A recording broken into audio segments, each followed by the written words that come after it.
정육점 안에는 하루 종일 고기 냄새와 사람 숨소리가 섞여 있었어요. 육만수는 44때부터 이 골목에서만 고기를 썰었고 어느새 환갑이 훌쩍 넘어 있었습니다. 칼을 잡는 손가락 마디마다 세월이 박혀 있었지만 도마 위로 떨어지는 칼놀림은 아직도 정확했어요. 손님들은 역시 만수네가 고기가 좋아 라며 단골티를 냈고 만수는 그 말 한마디에 피곤이 조금씩 풀렸습니다. 그날도 점심 무렵 평소처럼 손님들이 빠져나가고 가게가 잠시 한가해졌을 때였어요.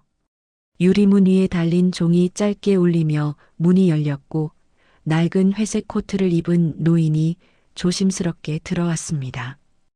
허리는 많이 굽어 있었지만 눈빛은 또렷했고 얼굴에는 깊게 패인 주름이 층층이 자리 잡고 있었죠. 어서 오세요. 만수는 습관처럼 인사를 건넸습니다. 노인은 쇼케이스 안을 한 바퀴 훑어보고는 마치 마음속으로 이미 결정을 다 해놓은 사람처럼 바로 말했어요. 소고기 육회 30kg만 줍시다. 만수는 잠시 귀를 의심했습니다. 예, 육회 30kg요? 예, 30kg요. 오늘도 똑같이. 오늘도라는 말이 이상하게 걸렸어요. 만수는 계산대를 슬쩍 확인했습니다. 며칠 전부터 이 노인이 와서 육회를 많이 사갔던 기억이 떠올랐어요. 처음에는 회식이라 생각했지만 영수증을 모아보니 양이 심상치 않았습니다. 사흘 동안 이미 90kg였고 오늘까지 합치면 120kg가 되는 셈이었어요. 저기 어디 납품하시나 봐요? 만수가 넌지시 물었습니다. 노인은 짧게 웃으며 고개를 저었어요. 아니요. 그냥 개인적으로 쓰는 거요. 그 대답은 더 이상했습니다. 혼자 들어와서 혼자 봉투를 들고 나가는 노인이 육회 30kg를 매일 소비한다는 건 상식적으로 말이 안 됐어요. 만수는 속으로 계산을 했습니다. 30 곱하기 일주일이면 210 숫자가 머릿속에서 커질수록 찜찜함도 같이 커졌습니다. 그래도 손님이 원하니 고기를 썰지 않을 수는 없었어요. 만수는 좋은 부위만 골라내어 육회용으로 정성껏 썰기 시작했습니다. 칼이 고기를 가르는 소리가 도마 위에서 또박또박 울렸고 가게 안에는 신선한 붉은 빛이 더해졌습니다. 노인은 쇼케이스 앞에 서서 묵묵히 그 모습을 지켜보고 있었어요. 할아버님, 이 정도 양이면 냉장고가 꽤 크셔야 할 텐데요. 상온에 오래 두면 위험할 수 있습니다. 만수가 조심스럽게 말을 꺼냈습니다. 그러면서 무심한 척 노인의 표정을 살폈어요. 노인은 잠시 눈을 내리깔았다가 천천히 고개를 들었습니다. 괜찮아요. 금방 다 먹을 때가 있어서요. 대답은 분명했지만 설명은 너무 모호했습니다. 금방 다 먹는다? 30kg를? 만수의 머릿속에 이상한 그림들이 스쳐 지나갔어요. 몰래 유통, 이상한 장사, 혹은 더 안 좋은 범죄의 냄새까지. 세상이 뒤틀려가는 뉴스를 너무 많이 본 탓인지 의심이 쉽게 사라지지 않았습니다. 잠시 뒤 커다란 포장 박스 3개가 카운터 위에 올랐습니다. 육회가 꽉 들어찬 상자들은 생각보다 묵직했어요. 만수는 가격을 계산하며 아직도 마음이 개운치 않았습니다. 오늘도 현금으로 하시죠? 예. 현금이 편해서요. 노인은 잔잔한 손놀림으로 지갑에서 두툼한 지폐 뭉치를 꺼냈습니다. 나이든 손이었지만 돈을 세는 동작은 군더더기가 없었어요. 만수는 조용히 돈을 세어보고 계산대 서랍 안에 넣었습니다. 그 순간 무심코 노인의 손등을 보게 되었는데 오래된 흉터 하나가 희미하게 보였습니다. 마치 오래전 화상을 입은 자국 같았어요. 무거우실 텐데 차 가져오셨어요? 만수가 물었습니다. 아니요. 조금만 가면 돼요. 들고 가면 됩니다. 노인은 아무렇지 않다는 듯 말했지만 상자를 드는 손은 분명 힘겨워 보였습니다. 결국 만수는 못 본 척할 수 없었어요. 저 도와드릴까요? 이 정도면 둘이 들어도 무겁습니다. 노인은 잠시 만수의 얼굴을 바라보더니 고개를 가로저었습니다. 아닙니다. 이건 제가 혼자 해야 하는 일이에요. 그 말은 평범한 대답처럼 들리면서도 이상하게 마음에 남는 말이었어요. 혼자 해야 하는 일, 누군가 대신해 줄 수 없는 일, 마치 죄책감이나 속죄 같은 무게가 실린 문장이었죠. 노인은 상자 손잡이를 양손에 나누어 쥐고 허리를 더 깊이 굽힌 채 천천히 문 쪽으로 걸어갔습니다. 문 위에 종이 다시 한번 울렸고 차가운 겨울바람이 가게 안으로 잠깐 들어왔다가 사라졌어요. 만수는 자동으로 유리문 너머를 바라봤습니다. 회색 코트를 입은 노인의 뒷모습이 상자를 끌다시피 들고 골목 끝으로 사라지고 있었어요. 그 뒷모습이 이상하게 걸렸습니다. 혼자 사는 노인이 매일 육회 30kg를 산다. 냉장 시설도 없는 것 같고 누구와 함께 사는 것도 아닌 것 같다. 가게 앞 CCTV 화면에는 노인의 뒷모습이 여러 날짜에 걸쳐 반복되고 있었어요. 만수는 모니터 화면 앞에 서서 다시 재생 버튼을 눌렀습니다. 월요일, 화요일, 수요일 매일 같은 시간, 같은 양, 같은 방향으로 걸어가는 노인의 모습이 찍혀 있었어요. 이거 아무래도 좀 이상한데. 만수는 혼잣말을 흘렸습니다. 혹시 팔아서는 안 될 곳으로 흘러들어가는 건 아닐까? 누군가에게 강요당해서 움직이는 건 아닐까? 뉴스에서 보던 이상한 사건들, 범죄 조직 이야기가 머릿속을 스쳤습니다.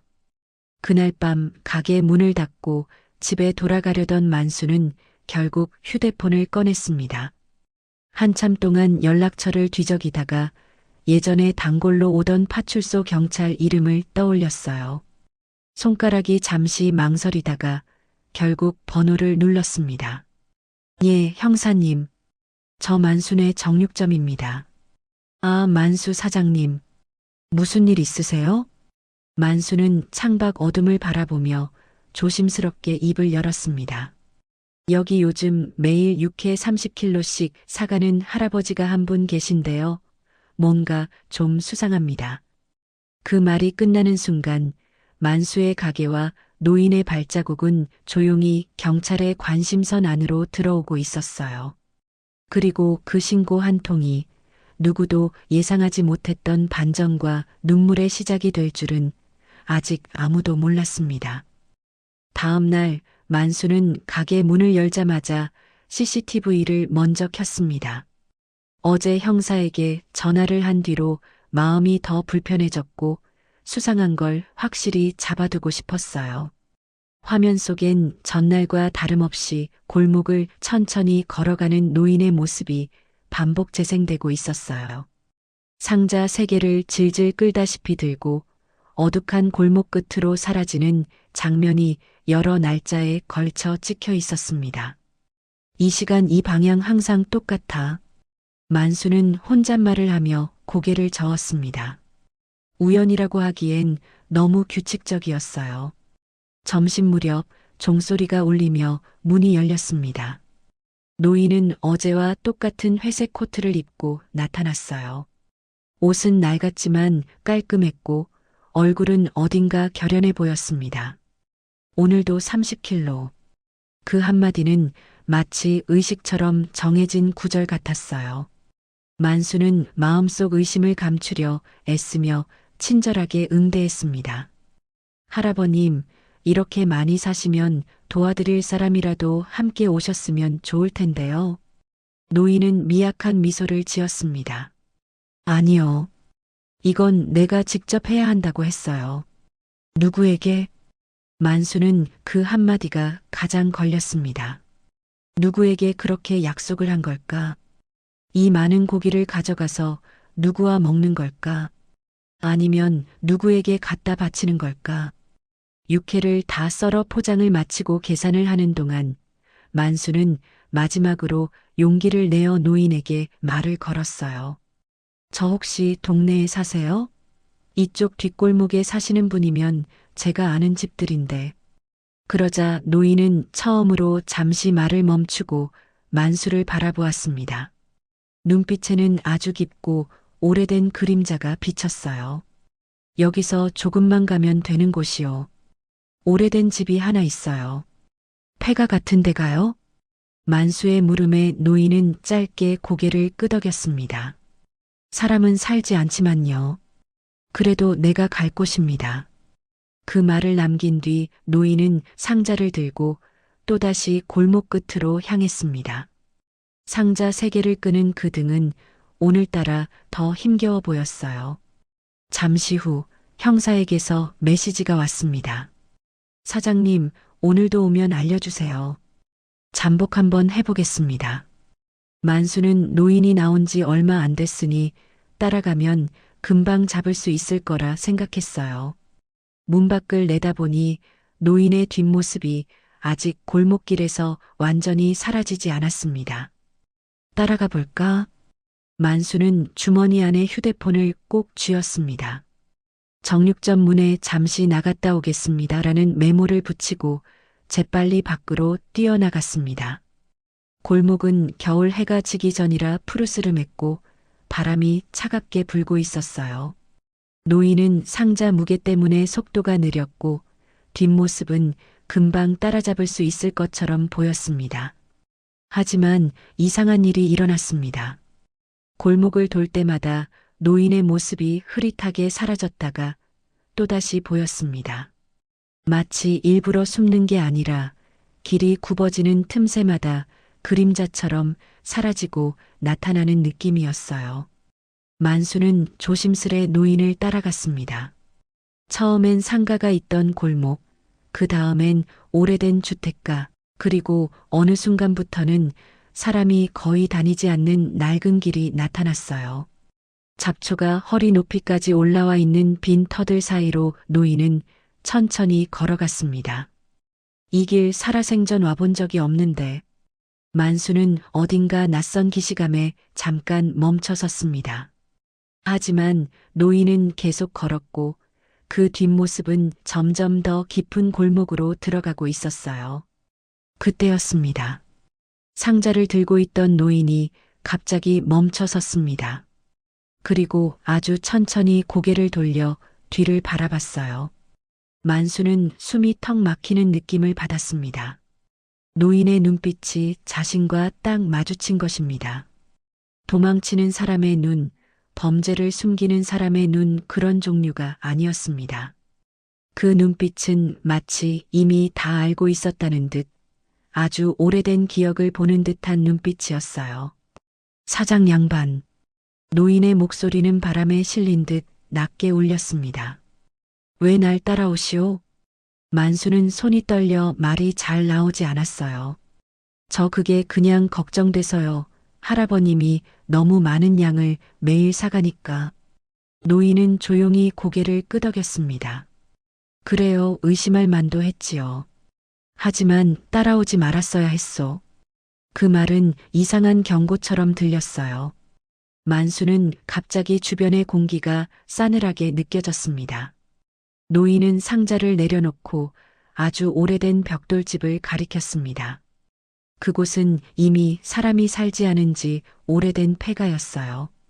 창문은 깨져 있고 벽은 곰팡이가 피어 있었고 들어가는 문은 반쯤 부서져 있었습니다. 여기가 우리 집이었소. 노인은 천천히 말을 이었습니다. 그리고 사장 양반이 살던 집도 바로 여기였소. 만수의 눈이 크게 흔들렸습니다. 제가 살던 집이라고요? 노인은 살짝 미소 지었습니다. 그래요. 50년 전에 당신은 여기 살았지요. 나랑 내 동생이랑 다 같이. 그 순간 만수의 발끝이 얼어붙었습니다. 아주 오래전 기억 속에서 지워졌던 동네 한 구석의 풍경이 희미하게 떠오르기 시작했습니다. 그리고 그 기억엔 소름 돋을 만큼 익숙한 옛집의 구조가 그대로 남아 있었습니다. 노인은 다시 상자를 들며 문 쪽으로 걸어갔습니다. 자, 사장 양반 이제 들어왔으니 끝까지 봅시다. 내가 왜 매일 육회 30kg를 사갔는지 이제 알 때가 됐소. 문이 삐걱 소리를 내며 열렸습니다.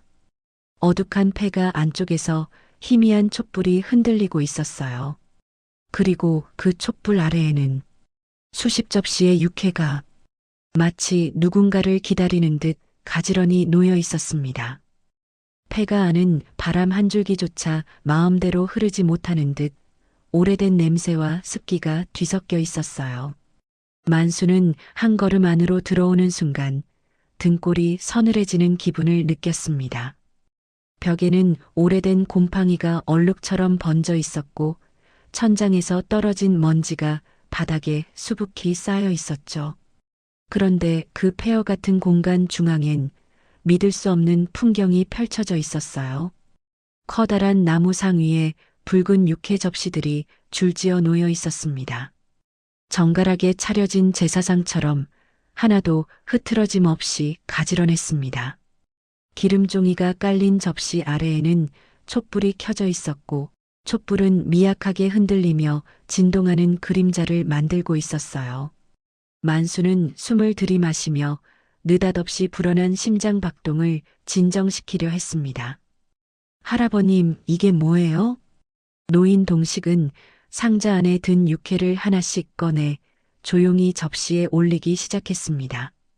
한 번이라고 배부르게 먹여본 적이 없어서요. 그 목소리는 지난 세월을 그대로 짊어진 듯 낮고 떨렸습니다. 만수는 말도 잊은 채 노인을 바라봤습니다. 이게 제사상입니까? 동식은 고개를 천천히 끄덕였어요. 그래요. 내 동생 내 아오. 이 집에서 굶어 죽은 아이요. 그 말에 만수의 심장이 순간 쿵 하고 내려앉았습니다. 굶어 죽었다고요? 동식은 촛불을 바라보며 아주 조용히 말했어요. 어릴 적 너무 가난해서 별것도 못 먹일 때였죠. 하루하루 힘겹게 버티다 결국 쓰러졌소. 눈도 제대로 못 감고 떠났소. 배가 너무 고파서. 그 말은 바늘처럼 만수의 가슴을 찔렀습니다. 그러나 다음에 나온 말은 더 깊고 무거운 무게로 다가왔습니다. 사장 양반도 그때 여기 있었지요. 만수는 얼어붙은 듯 노인을 바라봤습니다. 제가요? 저는 기억이 없습니다. 동식은 상자를 내려놓고 만수를 바라보았습니다. 기억이 없지요. 어린 거 어떻게 탓하겠소? 하지만 나는 다 기억하오. 만수의 숨이 멈추는 듯 했습니다. 제가 뭘 기억해야 합니까? 동식은 천천히 말을 이었습니다. 그날 그의 밥그릇을 숨긴 게 사장 양반이었소. 폐가 안 공기가 단숨에 얼어붙는 듯 했어요. 만수는 순간 다리가 풀려 벽에 손을 짚었습니다. 무슨 말씀을 하시는 겁니까, 제가요? 동식은 고개를 끄덕였습니다. 그래요. 그날 장난으로 밥그릇을 마루 밑에 숨겼지요. 어린 게 무슨 뜻으로 한 건 아니지요. 근데 그 장난 하나가 내 동생 인생을 바꿔놓았소. 만수의 기억 속에 아주 오래된 장면 하나가 번개처럼 스쳤습니다. 어린 시절, 배고픈 저녁 시간, 동네 어린아이들이 장난을 치며 서로 밥그릇을 숨기던 날, 만수도 장난삼아 누군가의 밥그릇을 들고 도망갔던 기억이 어렴풋이 떠올랐어요. 그 밥그릇을 다시 돌려줬는지, 그날 무슨 일이 있었는지 기억이 흐릿하게 사라져 있었죠. 동식은 흔들리는 촛불을 바라보며 말했습니다. 내 동생은 그날 하루 종일 밥을 못 먹었고 배고픔을 견디지 못해 밖에 뛰쳐나갔소.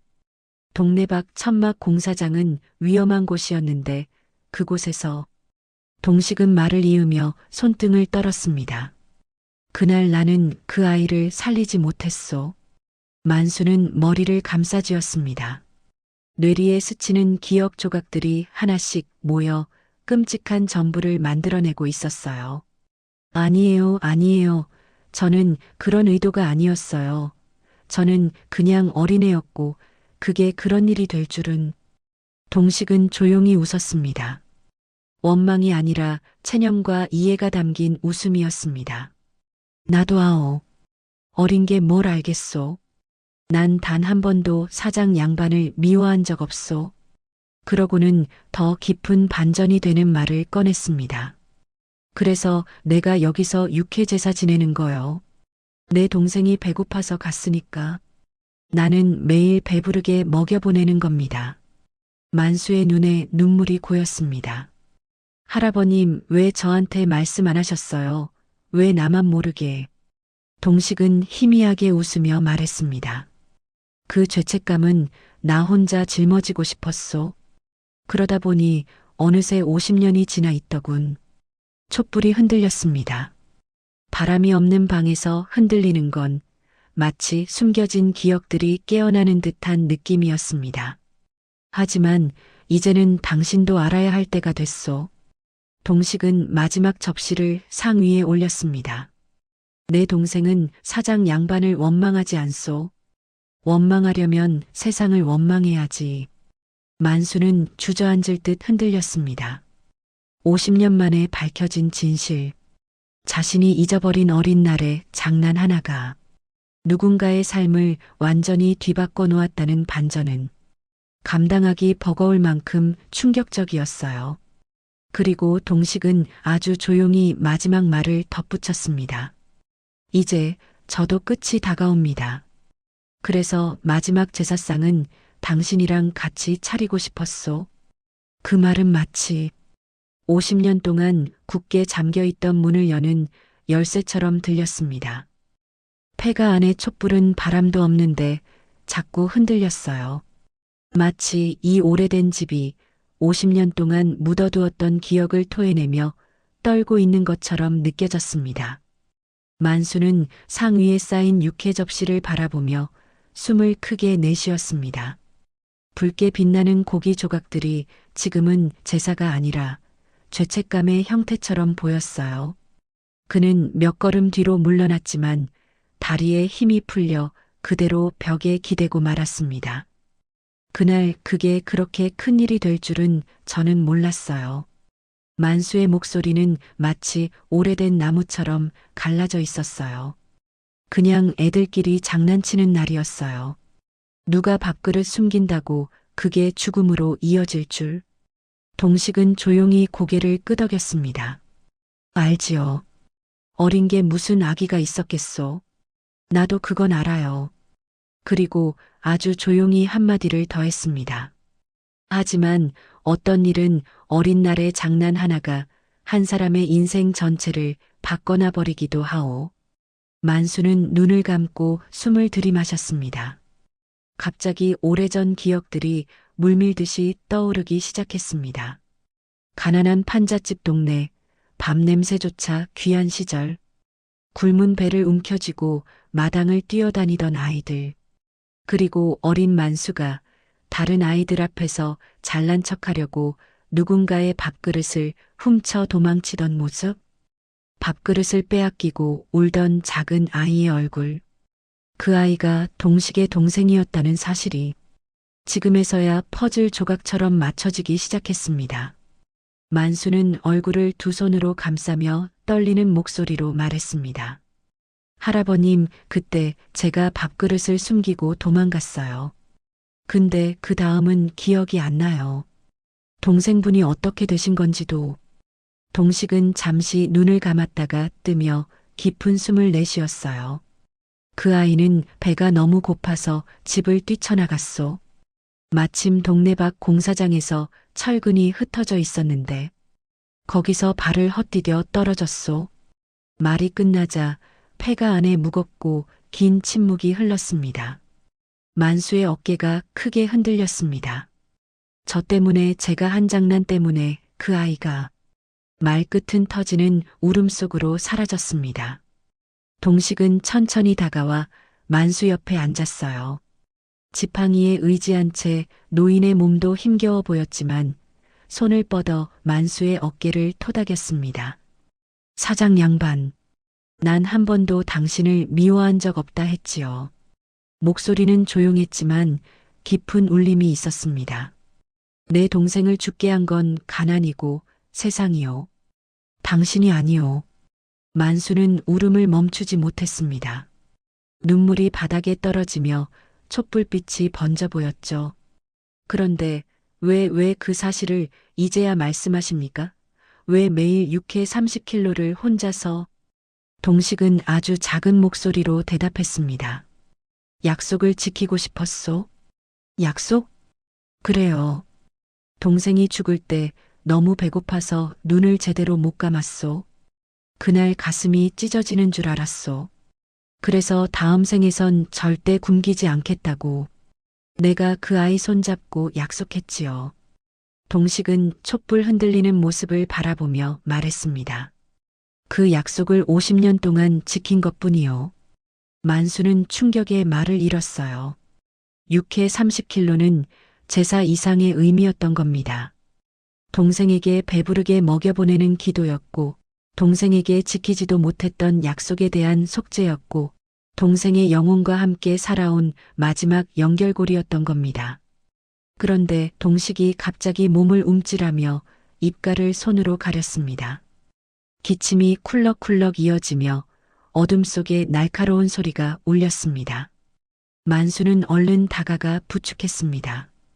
할아버님, 괜찮으세요? 동식은 힘겹게 숨을 고르며 고개를 저었습니다. 괜찮소, 조금만 더 있다가. 하지만 만수는 알 수 있었어요. 노인의 몸이 이미 한계에 가까워졌다는 것을.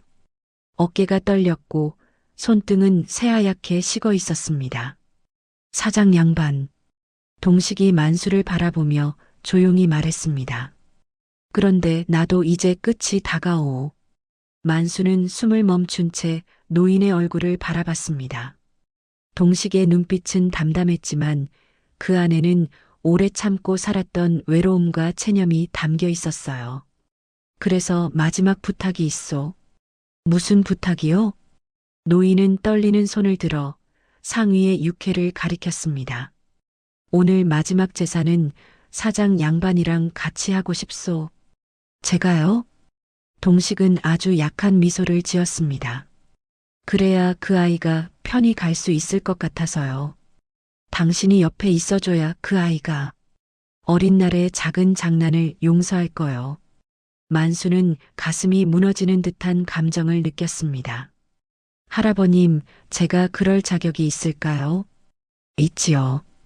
이제라도 알았으니, 이제라도 기억해냈으니. 촛불은 작은 바람에도 흔들렸고 흔들릴 때마다 벽에 닿은 그림자는 마치 두 사람의 오래된 인연을 더 깊게 드러내는 듯 했습니다. 만수는 결국 고개를 끄덕였습니다. 네, 할아버님.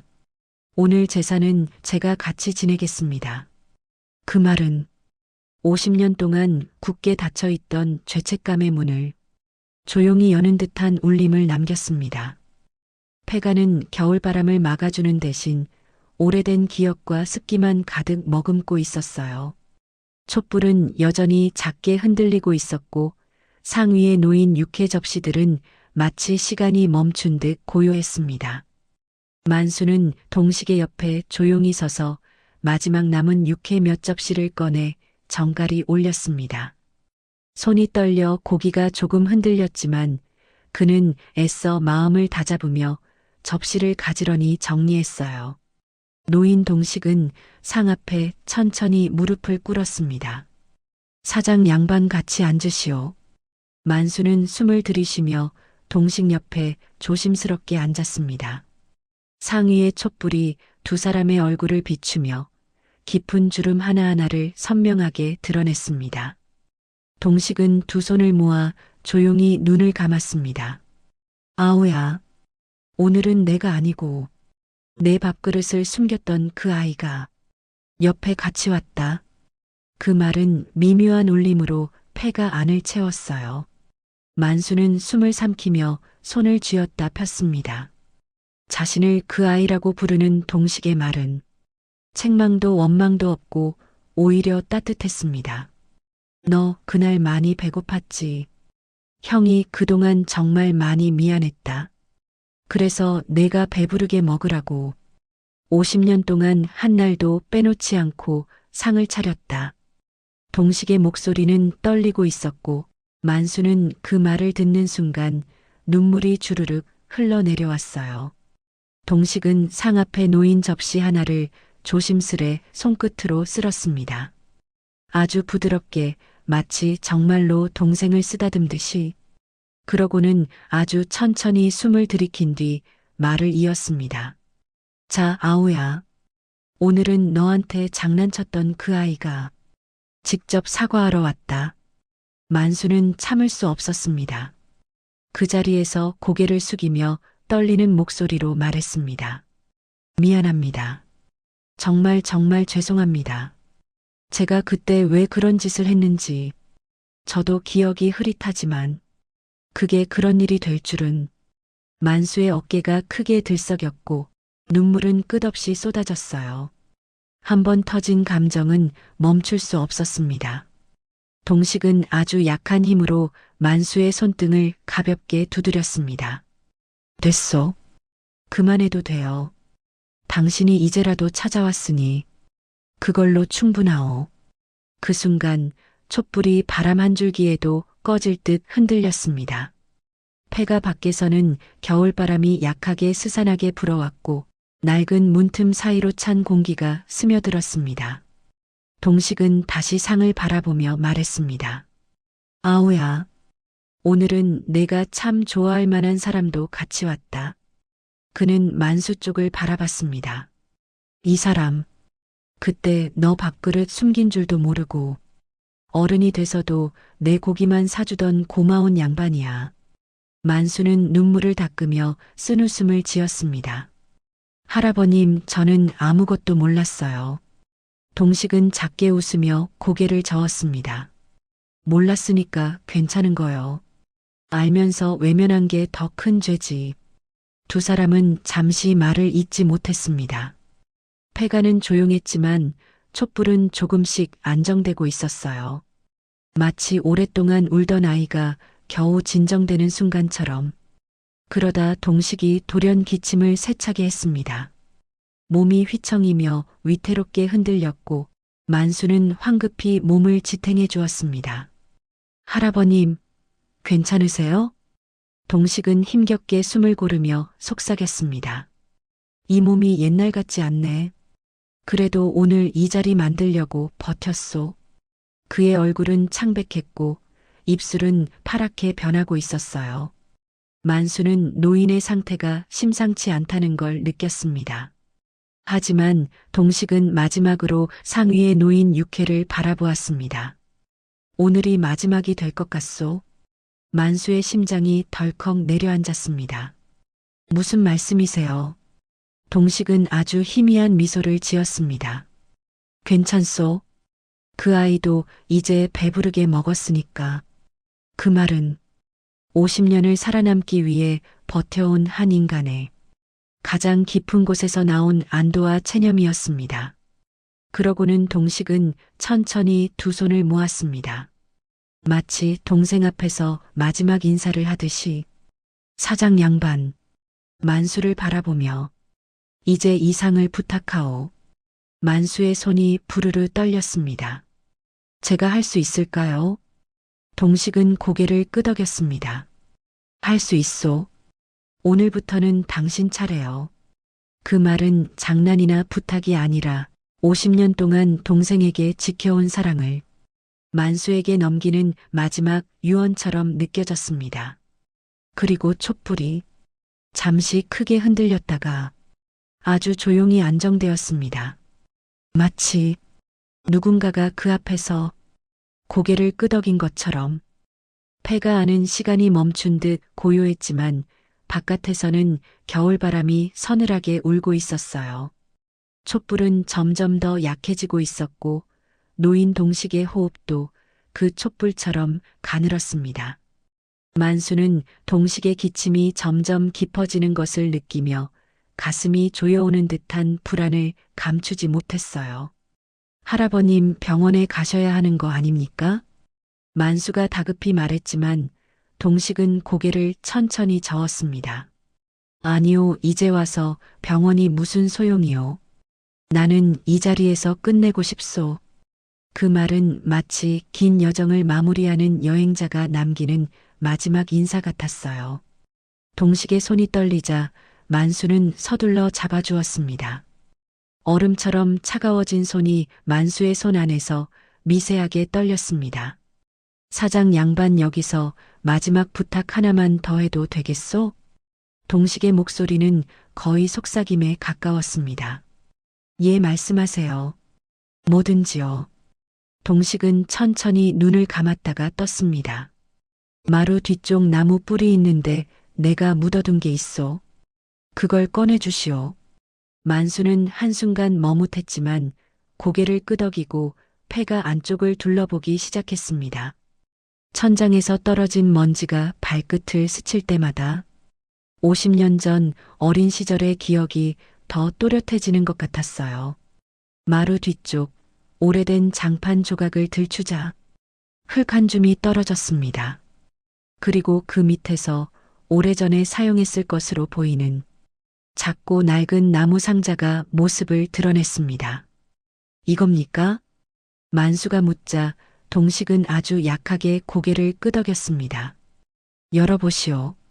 만수는 조심스럽게 상자를 열었어요. 건조된 종이 냄새, 오래된 나무의 냄새가 섞이며 상자 안의 물건들이 모습을 드러냈습니다.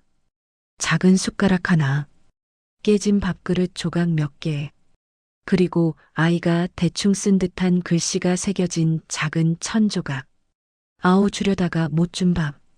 다음 생엔 꼭 같이 먹자.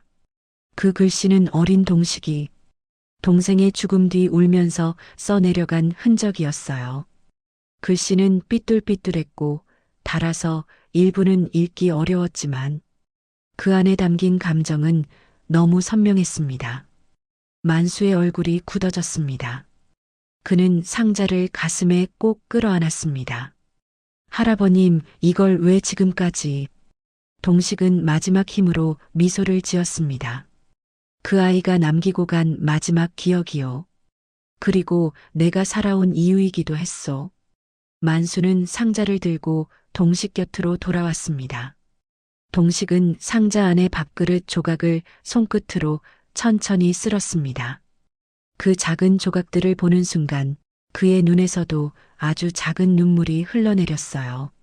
사장 양반, 사람은 말이요. 어린 날의 잘못은 잊고 사는 법이요. 근데 마음속 깊은 데 박힌 슬픔은 죽기 전까지도 함께 가는 거요. 만수는 떨리는 목소리로 말했습니다. 할아버님 죄송합니다. 제가 그때 왜 그랬는지, 왜 그 아이 밥그릇을. 동식은 손을 들어 만수의 말을 막았습니다. 이제 그만하시오. 나는 원망하고 싶은 마음이 애초에 없었소. 그 말은 어떤 사과보다 깊은 용서였어요. 하지만 동식의 몸은 이미 한계에 다다르고 있었습니다. 호흡은 불규칙했고 어깨는 얇게 들썩이고 있었어요. 사장 양반. 동식은 눈을 반쯤 감은 채 말했습니다. 내가 죽으면 이상 한 번만 더 차려주시오. 그 애가 더 이상 배고프지 않게. 만수는 눈물을 흘리며 노인의 손을 잡았습니다. 제가 하겠습니다. 제가 매일 할아버님 목까지 그 아이 배부르게 해주겠습니다. 동식은 만족스러운 듯 고개를 아주 작게 끄덕였습니다. 그 말 듣고 싶었소? 그 순간 폐가 밖에서 바람이 세차게 불어 깨진 창문 너머로 흰 눈이 한 송이 들어왔습니다. 하얀 눈송이는 천천히 내려와 상 위에 놓인 육회 접시들 곁에 떨어졌습니다. 그 장면은 마치 동식의 동생이 마지막으로 고개를 끄덕이며 이제 됐어라고 말하는 것처럼 보였습니다. 동식은 천천히 고개를 돌려 만수를 바라보았습니다. 그 눈에는 이제 두려움도 후회도 고통도 없었습니다. 그의 입술이 아주 약하게 움직였습니다. 이제 됐소. 그리고 그 한마디를 끝으로 동식의 손끝에서 힘이 빠져나가기 시작했습니다. 폐가 안 공기가 순간 멎은 듯 고요해졌어요. 동식의 입술이 마지막으로 흔들리고 난 뒤 무겁고 깊은 정적이 방 전체를 덮었습니다. 만수는 얼어붙은 듯 동식의 얼굴을 바라봤습니다. 노인의 눈은 반쯤 감긴 채 멀리 어딘가를 바라보는 듯했고 얼굴은 마치 긴 여정 끝에 도착한 사람처럼 편안했어요. 할아버님? 만수가 떨리는 목소리로 불렀지만 동식은 다시 대답하지 않았습니다. 만수는 급히 손목을 잡았습니다. 차갑고 얇은 맥박이 이제는 느껴지지 않았어요. 할아버님 제발. 목소리는 체념과 절망이 섞인 채 폐가 안 어둠 속으로 조용히 흩어졌습니다. 만수는 동식의 몸이 앞으로 쓰러지지 않도록 양팔로 조심히 받쳐들었습니다. 노인의 몸은 이미 바람 한 줄기에도 흔들릴 만큼 가벼워져 있었습니다. 할아버님, 아직 못 가요. 오늘 마지막 제사 지내고 내가 다 한다고 했잖아요. 만수의 목소리는 울음으로 떨렸습니다. 그의 손은 동식의 어깨를 꼭 붙잡았지만 그 소나기 힘은 점점 더 약해지고 있었어요. 그때 바람이 불지 않는 폐가 안에서 촛불 2개가 동시에 흔들리더니 작은 바람 소리도 없이 꺼졌습니다. 촛불의 연기는 천천히 위로 올라 허공에서 사라졌고 그 순간 폐가 안은 깊어진 어둠 속으로 가라앉았습니다. 만수는 무릎을 꿇었습니다. 이렇게 가면 나는 어떻게 해? 감당할 수 없는 감정이 터져나와 만수의 어깨가 크게 흔들렸습니다. 오랫동안 억눌러온 죄책감이 동식의 죽음과 함께 한꺼번에 터져나온 것입니다. 하지만 그 어둠 속에서도 한 줄기 빛이 있었습니다. 상 위에 놓인 마지막 촛불이 희미하게 흔들리며 아직 꺼지지 않고 있었어요. 마치 동식이 떠난 자리에 그의 동생이 조용히 남아있는 것처럼 만수는 천천히 일어나 마지막 촛불 앞에 앉았습니다. 그리고 동식의 몸을 촛불이 있는 방향으로 조심히 돌려 눕혔습니다. 마치 동생에게 이제 형이 왔다고 전해주는 듯한 느낌이었습니다. 그 순간 만수의 눈에 상 위에 놓인 육회 접시 한 접시가 들어왔습니다.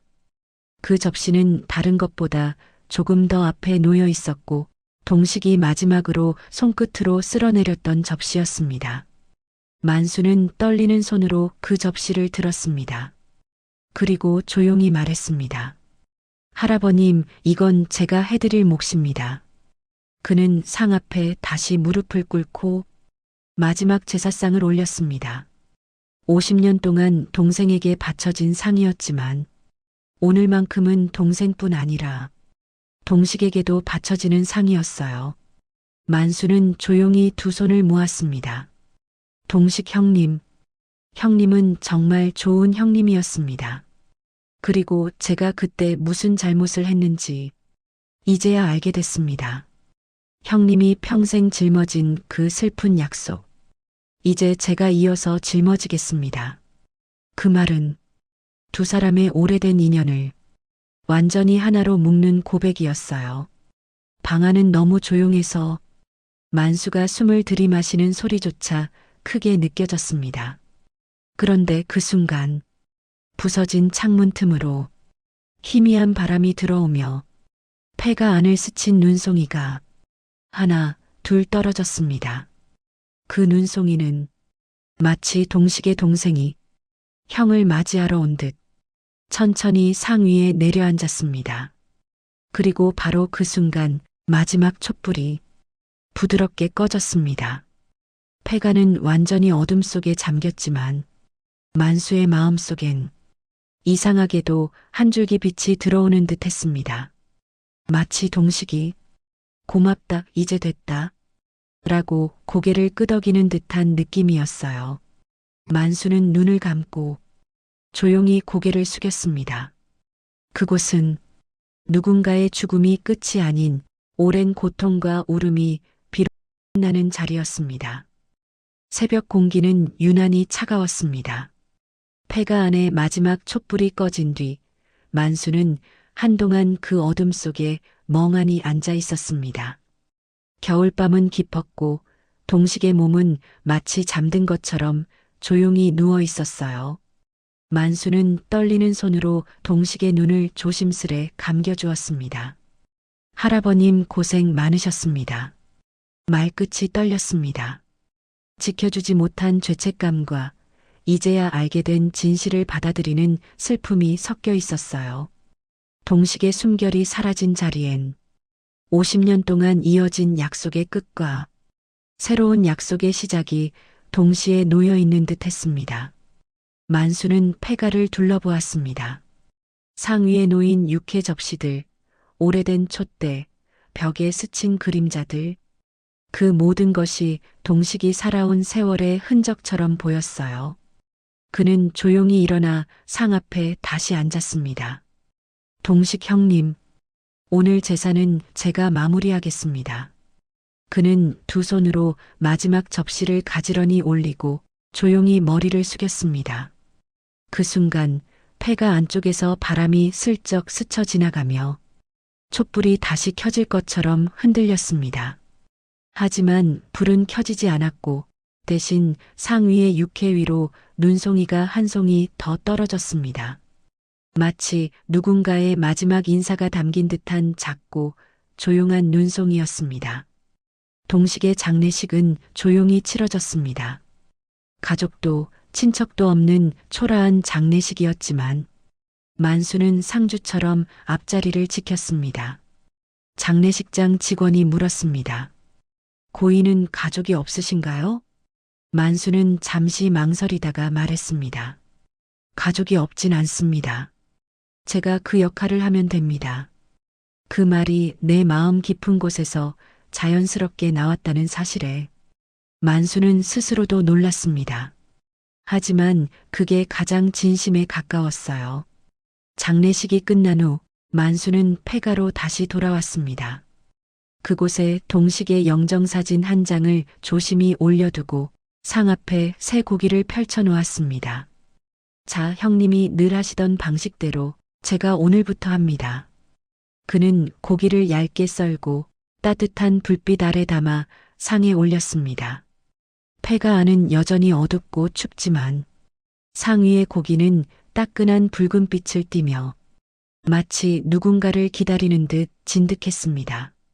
형님 동생, 이제는 제가 매일 배부르게 해드릴 겁니다.